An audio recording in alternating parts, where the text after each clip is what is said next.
What's up, YouTube? Welcome back to Celio's Network. This is going to be my 2021 standard format post-rotation buy list as of September 2021 for the Pokemon trading card game.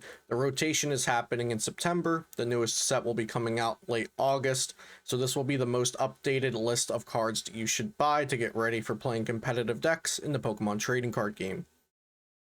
Some sponsors and places to purchase cards I want to shout out real quick. POTOWNstore.com has been a sponsor of my channel for a really long time, and I appreciate if you use code CELIO for 5% off over on their website to support my channel, support them, and also save you some money on PTCGO codes. PokemonCard.io is where I list all of my current standard format deck lists, and you can also create decks over there as well, so check those links out in the description down below. And lastly, TCGplayer.com is where I personally purchase almost all of my single cards and sometimes even sealed product. And you can use my affiliate link, which is in the description down below. Just by clicking on that link, I get some sort of kickback every time you purchase cards after clicking that affiliate link. So those are some links and sponsors to know about in the description down below. Keep in mind that the Pokemon TCG Trainers Toolkit by TPCI, this is the second one for 2021. The first one came out in 2020. This is coming out in about a month. So this will include a lot of staple cards, energies, some Crobat Vs. It even comes with a like a deck building guide and stuff like that. So it's a really valuable thing. It should be available in stores and online for about $30 to $40. And so potentially wait to buy the cards that you're going to buy off this buy list until you see what's going to be in the trainer's toolkit and buy that potentially. Or if you already have like half the cards you need, then start buying off the buy list, because you would probably get a lot of duplicates out of the trainer's toolkit. But this is a really great product to know about, so maybe wait to start buying your cards until you see what's going to be in the trainer's toolkit. I am making this video quite a bit ahead of time because people have been requesting it so much because they want to start buying cards. So I know everybody's itchy to start buying real life cards to play real life Pokemon TCG. So I wanted to get this video out there for everyone. Keep in mind, Evolving Skies does not come out until August 27th, so you will not see Evolving Skies cards for sale yet at the time of recording this video. Maybe if you're watching a month or two later, you will be buying those cards and already have some of those cards. Expect Evolving Skies to be overvalued at release and pre-release prices. Wait to buy them for a few weeks if you don't absolutely need them immediately. This typically goes for every set. When the pre-release stuff starts coming out, people get early boxes. The prices are crazy and the cards are double, triple, quadruple their prices sometimes. So wait a few weeks until the prices settled and start buying the cards you need. This is going to be a buy list for anyone that wants to be somewhere above a casual player, whether that's being super competitive and you're traveling every weekend to major events, or if you just want to play the best decks at League or with friends, and maybe you attend some major events or just some local events. You just want to have better decks or the best decks in the format. This is going to be for you.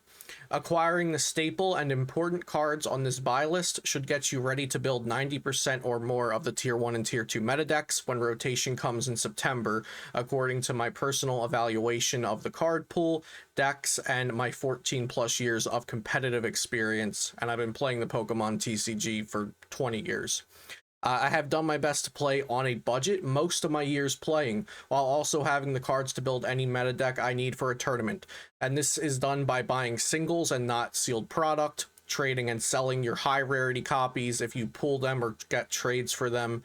And also don't buy high rarity copies. I've always, traded down. If I pull full arts or alt arts, I trade those away if they're worth like more than $1 or $2 than the regular arts, and I just buy regular arts to have more copies, or so I can buy everything that I need for decks. So now let's get into it.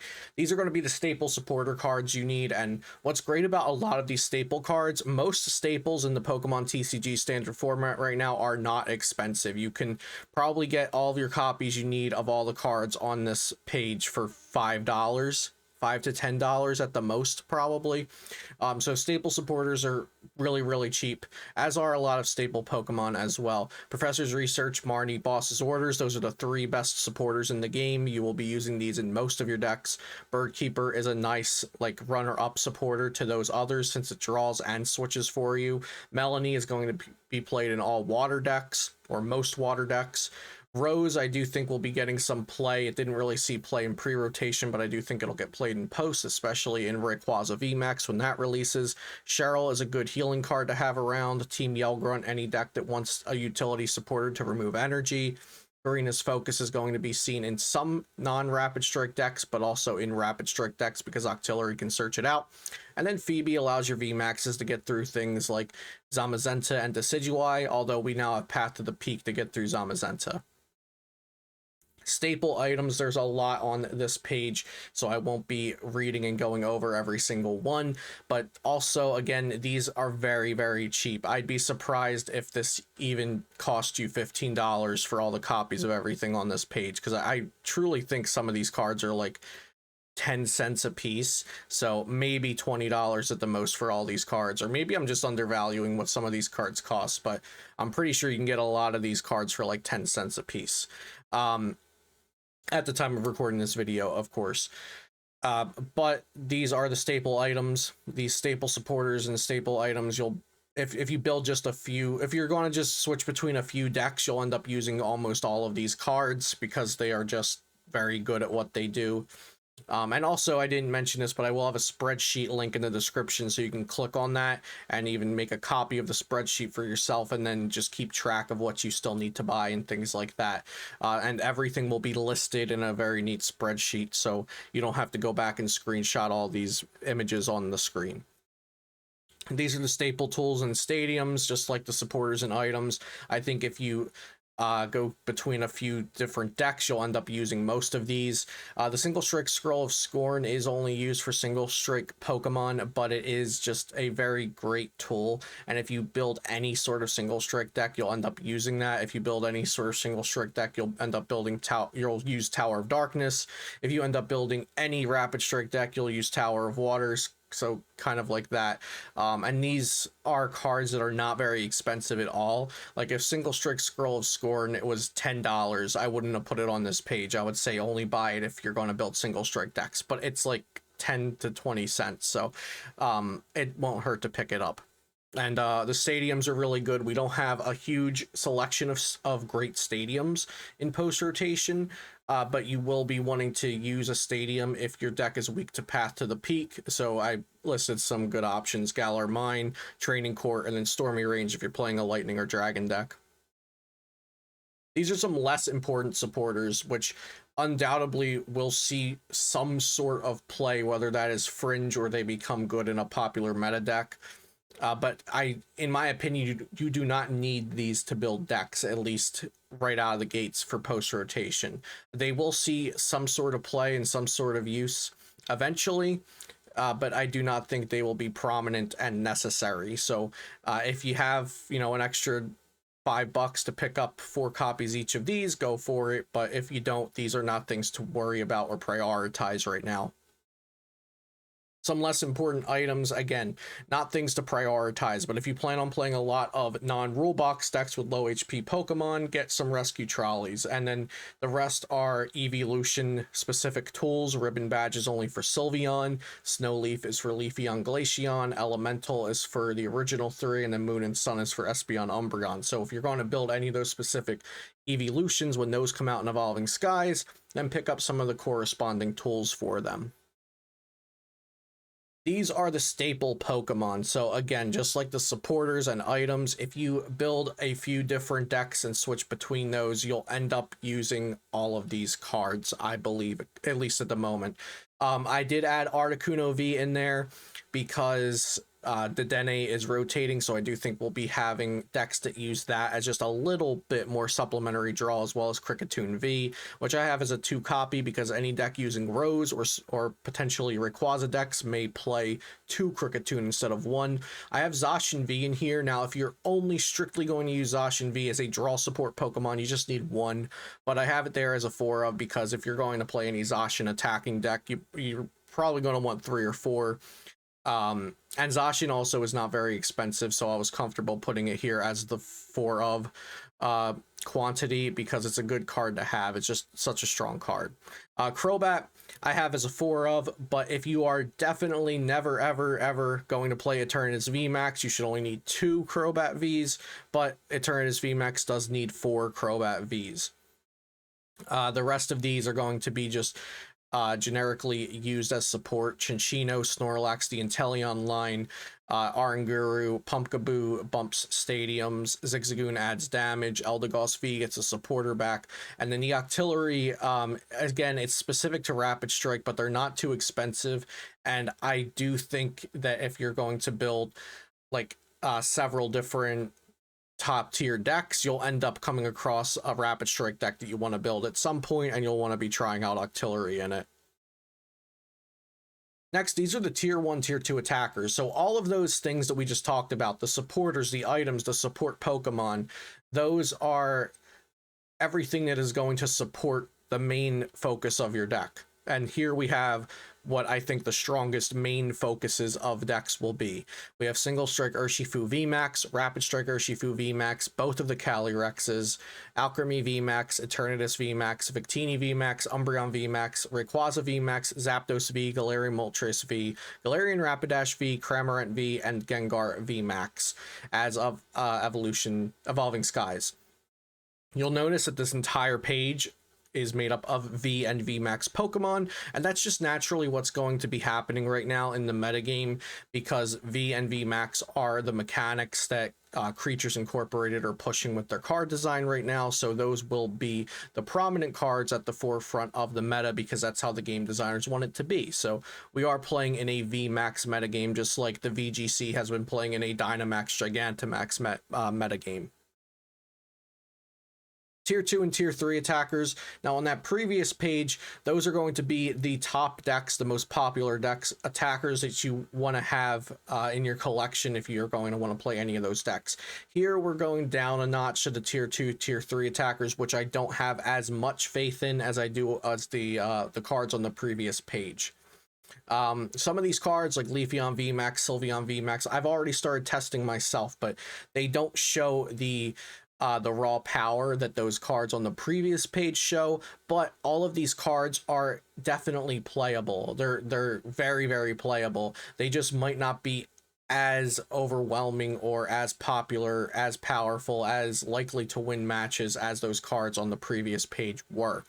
But I do want to stress that all of the cards on this page are very good. Like, I don't think any of these cards are bad. And so if any of these cards really catch your eye, if you're really interested in Duraludon VMAX, or you're really interested in Inteleon VMAX or Zeraora V with Blaziken, I don't think any of these cards or the decks that they can be focused around are bad. I just don't think they are as inherently strong as the cards on the previous page. So I don't think all of these cards on this page are necessary for you to pick up, but these are cards that, you know, if you're interested in Jolteon VMAX, go pick up 4-3 Jolteon VMAX when the prices drop a couple weeks after release. And then we have some more Tier 2, Tier 3 attackers.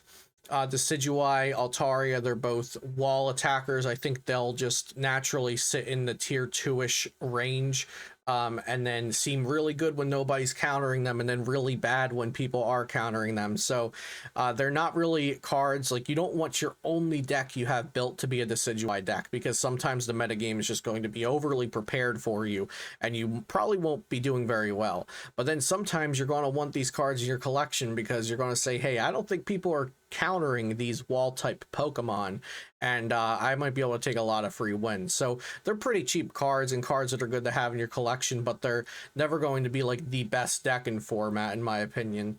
Then we have Malamar, which could prove to be one of the better single prize Pokemon, the non-rule box, non-VMAX Pokemon in the game. And then Regidrago, which is coming out in Evolving Skies, which people are thinking could pair pretty well with Cherim from Battle Styles, but we'll have to see. I think it has potential, so I put it on this page. Then we have like the rogue tier, the fun tier, the cards that aren't completely bulk, but I'm not sure could be in the meta for one reason or another. but these cards are all like, they're not bulk. Like you wouldn't just throw them in the box, but you're also not like expecting to see them at the top tables necessarily. But again, if any of these catch your eye, if you think they have more potential than maybe I think they do, none of these cards on this page are necessarily expensive at all. Flareon V and VMAX is not out yet.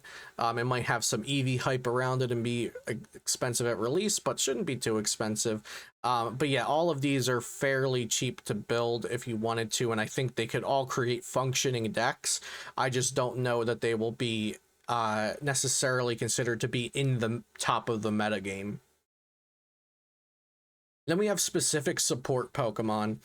So Frostmoth for water decks, Bronzong for metal decks, Rillaboom for grass, Flaffy for lightning, Houndoom for single strike, Charum for grass, Charum specifically for grass non-rule box Pokemon, while Rillaboom can be for anything, Berserker for metal, Frostlass also for water depending on how much water acceleration you need, Passimian for rapid strike decks to hit the bench for damage, Boltund V for lightning, and Cresselia for psychic. So these are going to be specific to the needs of the decks that you're building. If you are never going to build a single strike deck, then don't buy Houndoom. If you are never going to build like a Turbo Zacian metal deck, then don't buy 4/4 Berserker. Things like that. And then we got our special energy here. I included all the energies that are actually good. There are some special energies that just nobody really uses because they just aren't good enough, and maybe at some point they will be good enough, but I think these are all the special energies you'll need, and just get yourself a stack of basic energies. They come in elite trainer boxes, they come in starter decks, they come in trainer toolkits. If you go to a league, your league owner will probably have a stack of basic energies for you. So basic energies are like a penny. I didn't put those on the buy list, so assuming you can get your hands on some basic energies, these are the other energies you'll need. And then here's just a page with all of the cards that I deem important. I think if you just bought this entire page of cards, get yourself a stack of basic energy, you'll be good to go. This is basically everything. If you don't want to spend extra, if you don't want to go to the rogue side of things, the tier 3 side of things, the fun, interesting decks that might be really good but don't have promise yet, this is the page you want. This is just everything that's necessary. And then going down to this is everything else. The less important cards, or the ones that are maybe more situational or meta dependent, or dependent on your interests of what decks you want to build.